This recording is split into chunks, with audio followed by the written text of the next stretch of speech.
ലഹരി ബോധവൽക്കരണ നാടകവുമായി അച്ഛനും മകളും.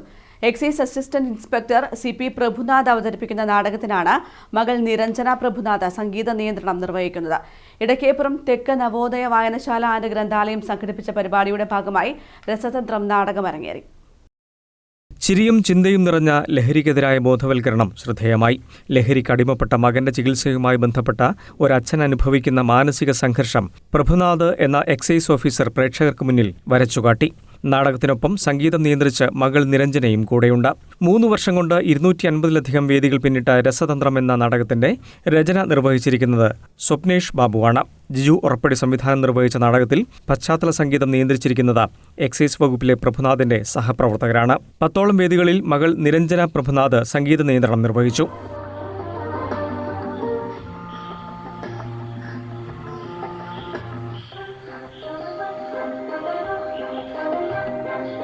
അച്ഛാ, ഇതാരൊക്കെയാണ് ഇവിടെ ഇത്രയധികം ആളുകൾ?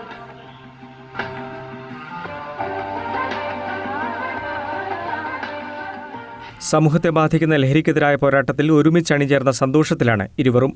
സമൂഹത്തിൽ ഇന്ന് വർദ്ധിച്ചു വരുന്ന ലഹരി വിപത്തിനെതിരെ സമൂഹ മനസാക്ഷി ഉണർത്തുക എന്ന ലക്ഷ്യത്തോടു കൂടി കേരള സർക്കാർ 2008 തന്നെ ബോധവൽക്കരണ പ്രവർത്തനങ്ങൾ ആരംഭിച്ചിരുന്നു. അത് 2016 വിമുക്തി മിഷൻ എന്ന നിലയിൽ എക്സൈസ് വകുപ്പ് ഏറ്റെടുത്ത് നടത്തി വരികയാണ്. അതിൻ്റെ ഭാഗമായിട്ടാണ് ഈ നാടകം ഇവിടെ അവതരിപ്പിച്ചത്. ഇന്ന് സമൂഹത്തിലേറെ വർദ്ധിച്ചു വരുന്ന ലഹരി, പ്രത്യേകിച്ച് രാസലഹരികൾ, കുട്ടികളിലുണ്ടാകുന്ന പ്രശ്നങ്ങൾ അത് ദൂരീകരിക്കാൻ വേണ്ടി ബോധവൽക്കരണ പരിപാടി എന്ന നിലയിലാണ് ഇത്തരം പ്രവർത്തനങ്ങൾ ഏറ്റെടുത്ത് നടത്തി വരുന്നത്.